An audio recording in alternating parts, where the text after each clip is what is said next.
Спасибо.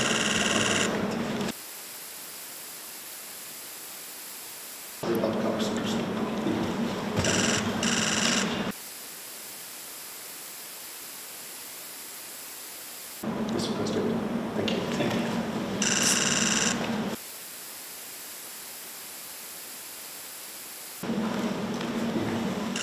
Кутмандуу күнүңүздөр менен урматтуу дипломатиялык өкүлчүлүктөрдүн башчылары, айымдар жана мырзалар, адегенде сиздерди Кыргыз Республикасында дипломатиялык иштериңизди расмий башталышы менен чын жүрөктөн куттуктап, өлкөлөрүбүздүн ортосундагы достукту чыңдоодо чоң ийгиликтерди каалаймын.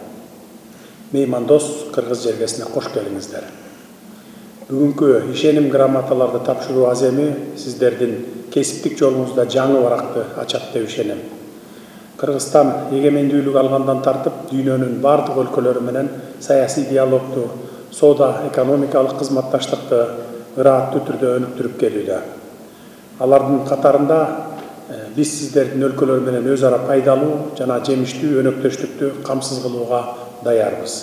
Ошондуктан, урматтуу элчилер, сиздердин Кыргызстандагы ишиңиздер натыйжалуу болушуна, элдерибизди карым-катнаштары мындан ары бекемделишине, ал эми соода-экономикалык көрсөткүчтөр жыл сайын өсүшүнө тилектешпиз. Сиздердин жигердүү жана максаттуу ишиңиздер Кыргызстан менен болгон достук жана өнөктөштүк мамилелерди мындан ары да чыңдоого жакшы өбөлгө түзөт деп ишенем. Сиздер, урматтуу элчилер, азыр Кыргызстан үчүн абдан маанилүү тарыхый мезгилде жаңы дипломатиялык миссия менен келип отурасыздар. Заманбап Кыргызстан маанилүү мамлекеттик реформаларды ишеним менен баштап, ири инфратүзүмдүк долбоорлорду чоң үмүт менен ишке ашыруудабыз. Коңшу өлкөлөр менен бардык чегара маселелерин чечип болдук. Урматтуу дипломатиялык өкүлчүлүктөрдүн жетекчилери, эми мен сиздер өкүлчүлүк кылган мамлекеттер менен мамилелердин өнүгүшү тууралуу бир-эки ооз сөз айткым келип турат. Кыргызстан Латын Америка өлкөлөрү менен өз ара пайдалуу кызматташтыкты куруунун жаңы ыкмаларын табууга кызыктар. Бүгүнкү күндө Бразилия тез өнүгүп жаткан индустриялык агрардык мамлекеттеринин дүйнөдөгү айыл чарба продукцияларын өндүрүү жана экспорттоо боюнча лидерлердин бири. Айрыкча соя, кофе, камыш, кант, эт жана апельсин ширеси боюнча алдыңкы орунда. Кыргызстан Бразилия менен өнөктөштүктү бекемдөөгө умтулуп, айыл чарба, соода жана туризм тармагында кызматташууну өнүктүрүү мүмкүнчүлүктөрүн издөөнү сунуштайм. Биз Австрия Республикасы менен ар тараптуу кызматташтыкты өнүктүрүүгө даярбыз. Австрия көп жылдан бери биздин Европадагы ишенимдүү жана жакын өнөктөш бойдон калууда. Өткөн жылы Австрияга болгон менин расмий сапарым кыргыз-австриялык мамилелердин мындан аркы бекемделишине жакшы өбөлгө түздү. Австриянын федералдык президенти урматтуу Александр ван дер Беллен мырзаны ыңгайлуу болгон убакта Кыргыз Республикасына расмий сапар менен күтөбүз.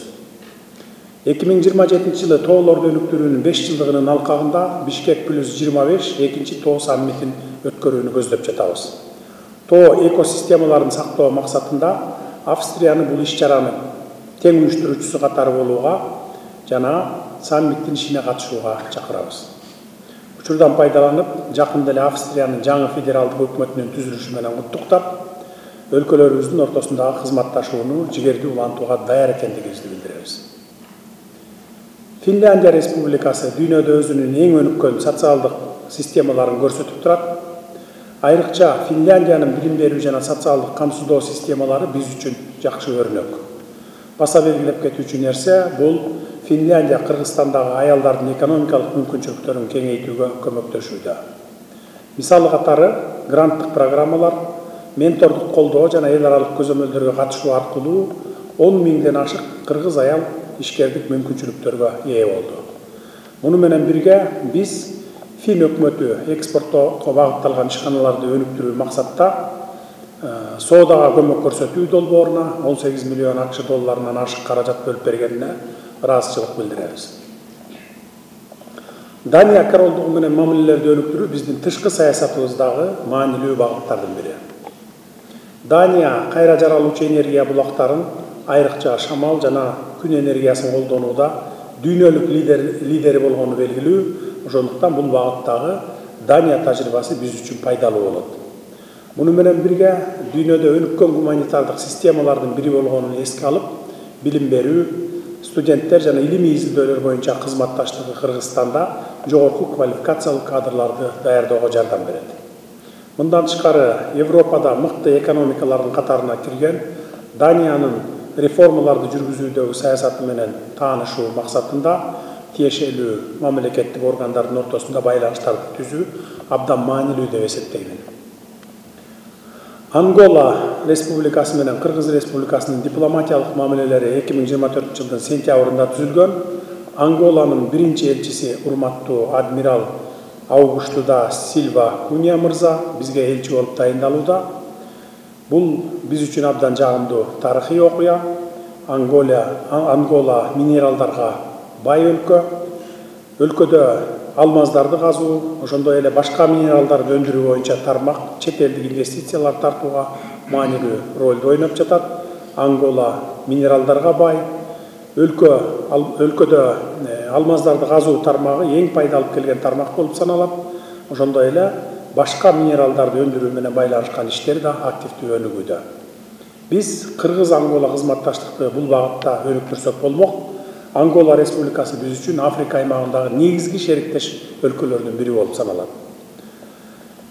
Эки өлкөнүн кызматташтык деңгээли азыркы учурда баштапкы деңгээлде турат.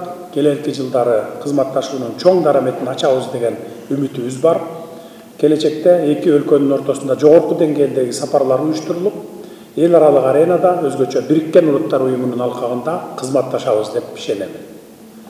Урматтуу дипломатиялык өкүлчүлүктөрдүн жетекчилери, сөзүмдүн жыйынтыгында сиздерди өз ишмердүүлүгүңүздөрдө Кыргыз Республикасынын министрлер кабинети жана жеке өзүм тараптан ар дайым колдоого ээ болосуздар деп ишендирип кете алам. Дагы бир жолу кесиптик ишиңиздерге алдыга койгон максаттарыңыздын орундалышына ийгиликтерди каалаймын. Өлкөлөрүбүздүн ортосундагы достукту чыңдоого өз салымыңыздарды кошосуздар деген тилектемин.